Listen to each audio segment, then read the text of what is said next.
The wedding photos were perfect. Kari Washington stood tall in his dress blues, every inch the decorated Army veteran. Zara Mitchell radiated joy in her custom gown, her smile bright enough to fool 300 guests. The ceremony was flawless. The reception was magical.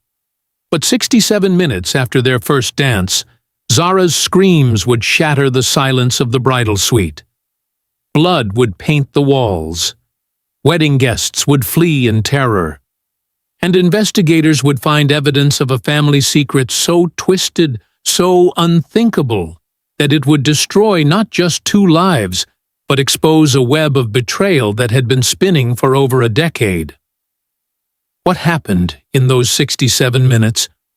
What did Kari whisper in Zara's ear during their vows that made her face go pale?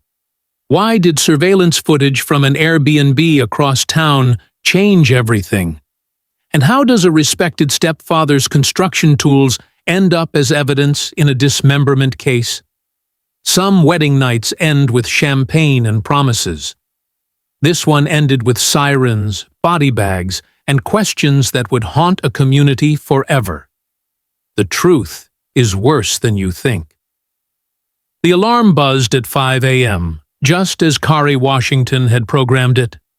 Military habits die hard, and on his wedding day, precision mattered more than ever. He rolled out of bed in his downtown Atlanta apartment, feet hitting the hardwood floor with the same practiced rhythm that had carried him through 8 years of Army service. Today was the day he'd been planning for 18 months. Kari moved through his morning routine with calculated efficiency.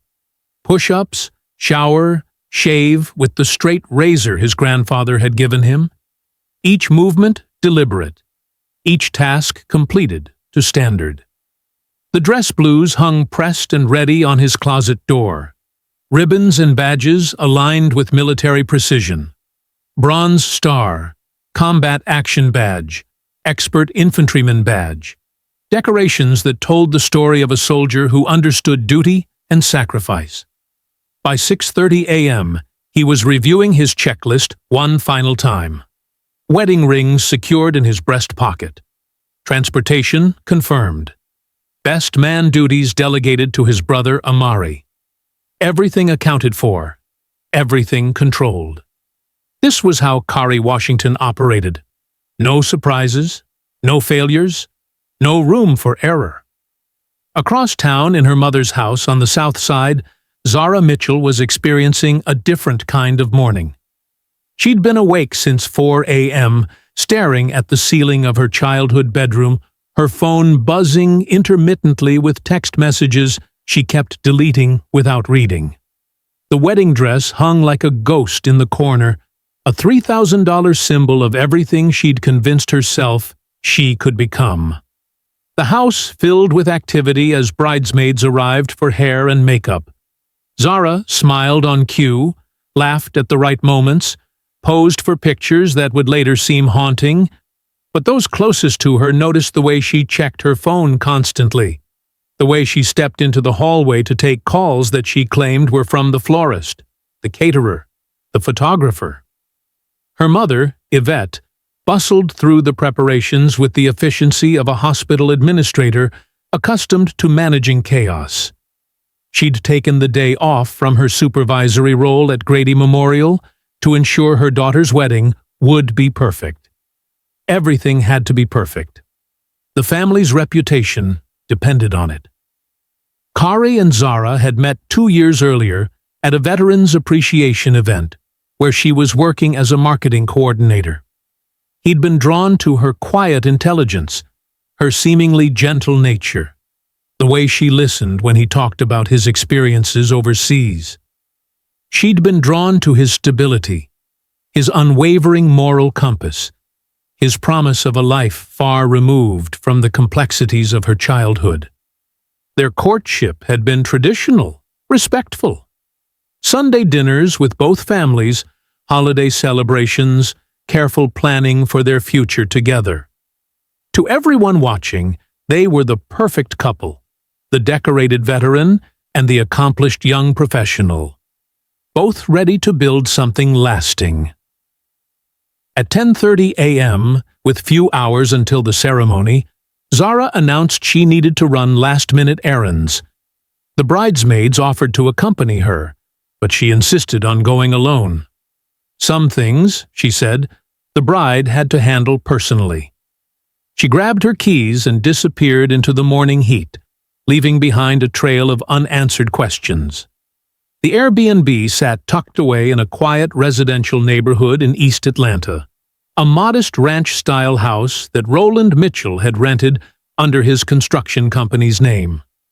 The address had become familiar to Zara over the past 3 years, a neutral location where their secret meetings could occur without the risk of neighbors or family members accidentally witnessing something that would destroy everything. Roland's pickup truck was already parked in the shade of an oak tree, tools scattered in the bed, as if he'd come straight from a job site. At 52, he maintained the physical presence that had served him well in construction.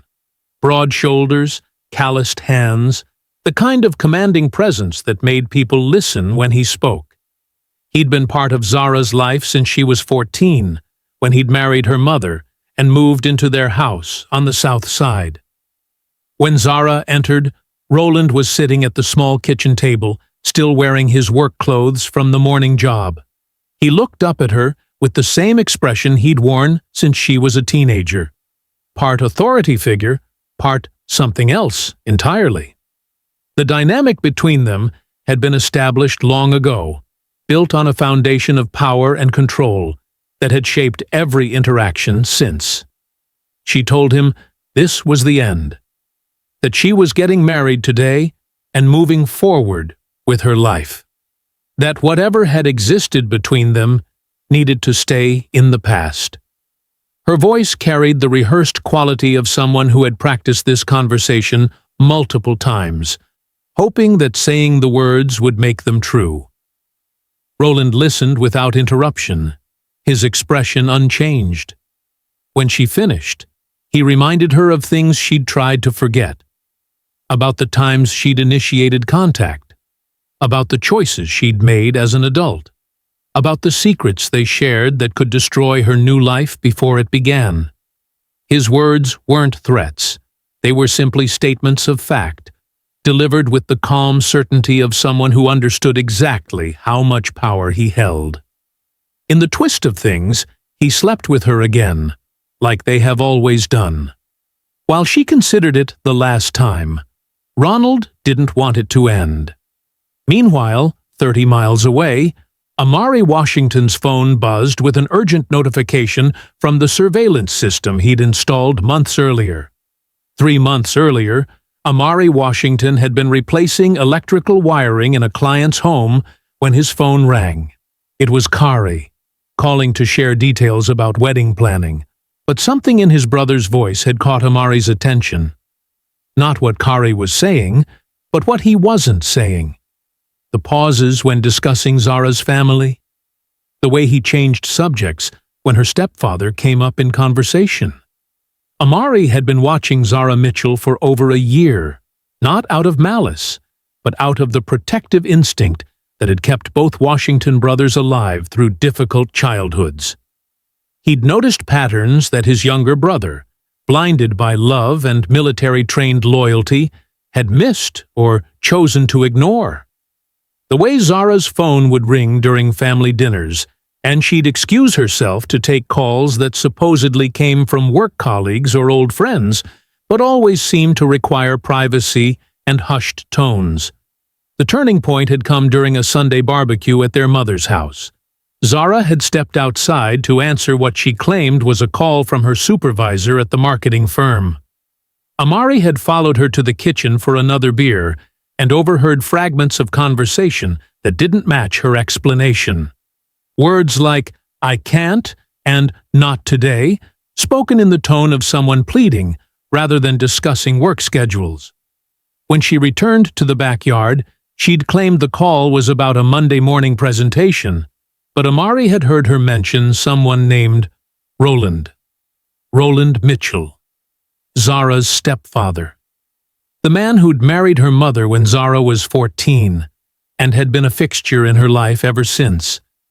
The man who seemed to command an unusual amount of influence over his stepdaughter's decisions, even as a grown woman living independently. Amari had spent 2 weeks researching private investigators before settling on Jack Morris, a former Atlanta police detective who specialized in discreet surveillance. The contract was simple: monitor Zara's movements and communications, document any suspicious activity, and provide regular reports. For months, the surveillance had yielded nothing more than routine activities.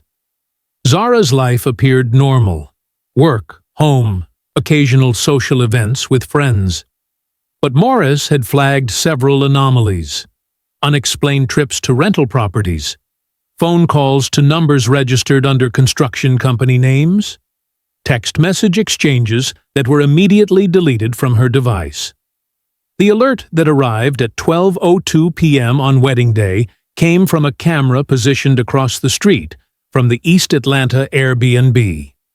The footage was clear and undeniable.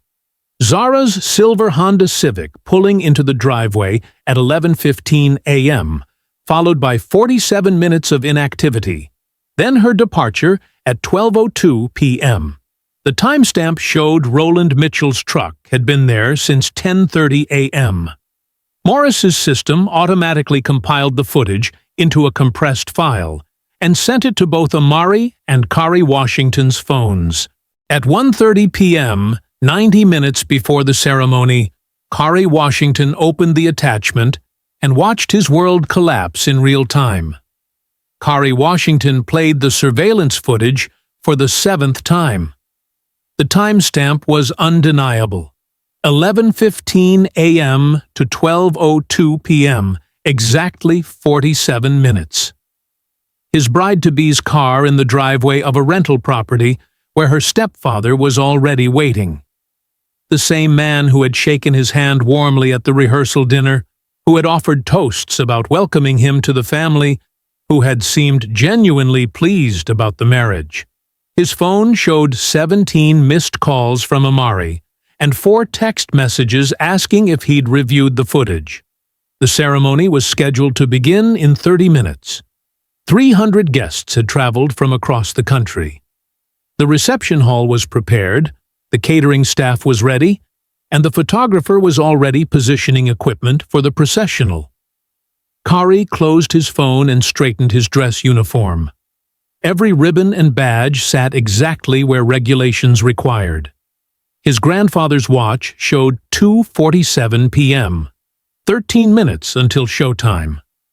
He walked to the mirror and saw the same face that had led soldiers through dangerous missions, the same expression that had carried him through situations where lives depended on his ability to compartmentalize emotion and execute objectives. The processional began on schedule.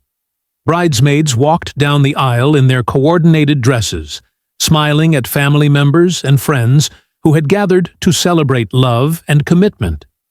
The wedding party took their positions with practiced precision, everyone following the choreography they'd rehearsed the night before.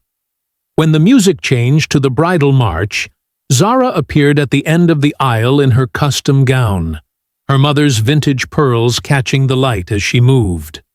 She looked radiant, peaceful, everything a bride should be on her wedding day. The guests rose in unison, cameras flashed, and someone in the back row dabbed at tears with a handkerchief. The ceremony proceeded exactly as planned. Vows were exchanged, rings were presented, and the officiant spoke about the sacred nature of marriage and the promises being made. When the time came for the kiss, Kari leaned forward and whispered something in Zara's ear that made her face go completely pale. Then he kissed her as the crowd erupted in applause. After 45 minutes of receiving congratulations from family and friends, Kari announced they would be taking a brief break before the reception began. This was not unusual. Many couples used the time between ceremony and reception for private photos, quiet reflection, or simply a moment to process the significance of what had just occurred. The bridal suite was located on the second floor of the venue, an elegantly appointed room designed for exactly this purpose. Soft lighting, comfortable seating, and complete privacy for couples who needed a few minutes away from the celebration. The door locked from the inside, ensuring no interruptions during those precious first moments as husband and wife. Kari guided Zara up the stairs with the same gentle attention he'd shown throughout their courtship. To anyone watching, he appeared to be a thoughtful groom, ensuring his bride's comfort. The photographer captured them walking hand in hand toward the staircase, an image that would later seem unbearably tragic. Once inside the suite, the pretense ended. Zara's realization that her new husband possessed information about her morning activities became undeniable. The surveillance footage had captured not just her presence at the East Atlanta rental property, but timestamps that established a timeline no legitimate errand could explain. Her explanations came in desperate fragments. References to family obligations, misunderstandings about the nature of her relationship with Roland, attempts to contextualize years of behavior that had seemed normal to her but appeared damning when viewed from the outside. She spoke about childhood trauma, about patterns established when she was too young to understand their implications, about the impossibility of escaping situations that had defined her adult life. Kari listened with the same controlled expression he'd maintained throughout the ceremony.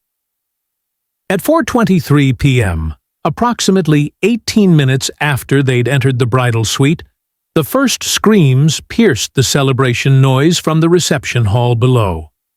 The screams came from the venue coordinator, a woman who had managed hundreds of weddings over 15 years, but had never encountered anything that would prepare her for what she found in the bridal suite. She had gone upstairs to inform the couple that the reception was ready to begin, following standard protocol for keeping wedding date timelines on schedule. The door was unlocked. The scene inside defied immediate comprehension. Blood covered the walls in patterns that suggested both violence and precision. The custom wedding dress lay in shredded pieces across the hardwood floor, the vintage pearls scattered like evidence of a struggle that had ended badly. The antique vanity mirror was cracked, reflecting fragments of a room that had been transformed from elegant bridal suite to crime scene in less than 20 minutes. Zara Mitchell Washington's body had been methodically dismembered with surgical precision. The cuts were clean, purposeful, executed with the kind of technical skill that suggested military training or professional knowledge of anatomy. This was not the work of someone acting in uncontrolled rage. It was the result of calculated planning and systematic execution. The venue coordinator's screams brought immediate response from wedding guests and staff. The first people up the stairs were Amari Washington and two groomsmen, who took one look at the scene and immediately began evacuating the building. The 911 call came at 4:31 p.m. Atlanta Police Department patrol units arrived within 6 minutes, followed by detectives and crime scene technicians who would spend the next 14 hours documenting every detail of what had occurred in the bridal suite. The reception hall, which had been set for 300 guests, became a staging area for witness interviews and evidence collection. Kari Washington was nowhere to be found. His dress uniform had been abandoned in the suite's bathroom, replaced by civilian clothes that he had apparently brought with him in a gym bag that several witnesses remembered seeing but hadn't questioned. The venue's security cameras showed him leaving through a service exit at 4:25 p.m., 2 minutes after the screams began, walking calmly to a parking area where a motorcycle was waiting. The motorcycle had been purchased with cash 3 weeks earlier from a private seller in Marietta. The registration was false, the VIN numbers had been altered, and the bike would be found abandoned in a Walmart parking lot 40 miles south of Atlanta, 12 hours later. As crime scene technicians processed the bridal suite, they discovered something that would prove crucial to understanding the motive behind the violence. Scattered across the blood-soaked carpet were pages torn from what appeared to be a personal journal, handwritten entries that documented years of experiences most people would find unimaginable. The journal pages were covered in Zara's distinctive handwriting, but the content they revealed would transform the investigation from a simple case of wedding day violence into something far more complex and disturbing. The journal pages found in the bridal suite painted a picture that investigators initially struggled to believe. Written in Zara's careful handwriting, the entries spanned nearly 12 years, beginning when she was 14 and continuing through the week of her wedding. The earliest entries read like the confused thoughts of a teenager trying to understand adult behavior that felt wrong but had been normalized by the people she trusted most. The pattern that emerged was methodical and calculated. Roland Mitchell had entered Zara's life at precisely the moment when she was most vulnerable. A teenage girl whose father had abandoned the family 2 years earlier, leaving her desperate for male approval and guidance. The journal entries documented how Roland had gradually established himself as the primary authority figure in her life, superseding even her mother's influence through a combination of emotional manipulation and physical intimidation. What made the situation particularly disturbing was the way Roland had convinced Zara that their relationship was normal, even beneficial. The entries also revealed Yvette Mitchell's role in maintaining the family dynamic. Far from being an unknowing victim, Zara's mother had actively participated in preserving Roland's access to her daughter. When Zara had attempted to discuss her discomfort with certain aspects of their family life, Yvette had consistently redirected the conversations toward Zara's responsibility to maintain family unity and protect Roland's reputation in the community. Another significant evidence was the medical record from when Zara was 17. She had been admitted for what the documentation described as complications from a miscarriage, but the attending physician's notes indicated suspicions about the circumstances surrounding the pregnancy. Hospital protocol required reporting suspected abuse cases to state authorities, but those reports had been blocked by Yvette Mitchell's position as a hospital administrator. Blood samples from that 2018 medical incident had been preserved according to standard hospital procedures. DNA analysis of those samples, cross-referenced with genetic material collected from Roland Mitchell following his arrest, would later provide conclusive evidence about the paternity of the terminated pregnancy. The final journal entry, dated 3 days before the wedding, contained a single sentence that summarized years of psychological conditioning.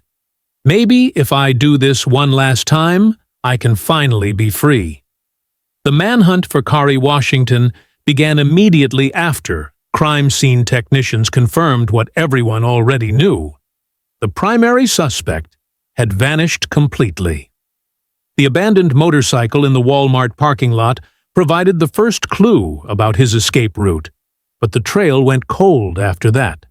Security cameras showed him leaving the parking lot in what appeared to be a stolen pickup truck, but the vehicle's owner wouldn't discover the theft until the following morning. For 14 days, the search yielded nothing but false leads and mistaken identities. Reported sightings came from gas stations across Georgia, Alabama, and Tennessee, but none proved accurate. Kari's financial accounts remained untouched. His cell phone stayed powered off, and his vehicle never appeared on traffic cameras or toll booth surveillance. The breakthrough came from an unexpected source. Amari Washington, despite being questioned extensively about his brother's whereabouts, had maintained complete silence about family properties that might serve as hiding places. But on day 13 of the manhunt, he contacted authorities with information about their grandfather's hunting cabin in rural North Georgia, a property that had been abandoned for over a decade. The cabin sat 43 miles northeast of Atlanta, accessible only by a dirt road that wound through dense forest. The property had no electricity, no running water, and no cell phone coverage. Perfect isolation for someone who wanted to disappear completely. The structure itself was barely habitable, with a leaking roof and walls that barely kept out the weather. When police surrounded the cabin at dawn on day 15, they found Kari sitting on the front porch, wearing the same civilian clothes he'd changed into at the wedding venue. He offered no resistance when officers approached, placing his hands behind his back without being asked, and submitting to arrest with the same calm demeanor he'd maintained throughout the ceremony 2 weeks earlier. Kari spoke only once during the arrest, asking about the status of the investigation into Roland Mitchell. When informed that Roland had not yet been taken into custody, Kari nodded and remained silent for the remainder of the transport back to Atlanta. His timing proved prophetic. 6 hours after Kari's arrest, armed with DNA evidence from the hospital records and testimony from Zara's journal entries, investigators obtained warrants for Roland Mitchell's immediate arrest. Roland Mitchell's arrest at his construction company office happened without drama. He was reviewing blueprints for a residential project when detectives arrived with warrants, calmly setting down his coffee and extending his hands for handcuffs as if he'd been expecting this moment for years. His co-workers watched in stunned silence as the man they'd known as a reliable foreman and respected supervisor was led away in restraints. The investigation that followed revealed a pattern of psychological manipulation that had spanned decades, not just with Zara, but potentially with others whose stories might never be told. Roland's personnel files showed frequent job changes throughout his 20s and 30s, often leaving positions abruptly when workplace relationships became complicated or uncomfortable. Questions arose about his interactions with younger employees or their family members. Financial records painted a picture of systematic control. Roland had co-signed student loans for Zara's college education, making her financially dependent on his continued support. He'd helped her secure her first apartment lease and had maintained access to her credit accounts through joint financial arrangements that gave him visibility into her spending patterns and location data. These weren't acts of generosity. They were tools of surveillance and control. The most damaging evidence came from Yvette Mitchell's own actions in the weeks following her daughter's murder. Investigators had obtained court orders to monitor all communications from family members, standard procedure in cases involving domestic violence and potential conspiracies. What they discovered was Yvette making dozens of phone calls to relatives, friends, and former colleagues, not seeking comfort or support, but attempting to manage the narrative surrounding her family's destruction. Recorded conversations revealed Yvette's primary concern was protecting what remained of her reputation and social standing. She spoke about Zara in terms that suggested blame rather than grief, referring to her daughter's poor choices and inability to move past childhood issues. In one particularly disturbing call to her sister, Yvette described the journal entries as exaggerated teenage drama and suggested that Zara had always been manipulative when it came to getting attention. When confronted with the recorded evidence of her conversations, Yvette maintained that she had been trying to protect her family from unnecessary scrutiny. She showed no apparent understanding that her protection had enabled continued abuse and ultimately contributed to her daughter's death. Within 48 hours of Roland's arrest, both men who had destroyed Zara's life faced formal charges that would ensure neither would ever harm anyone else again.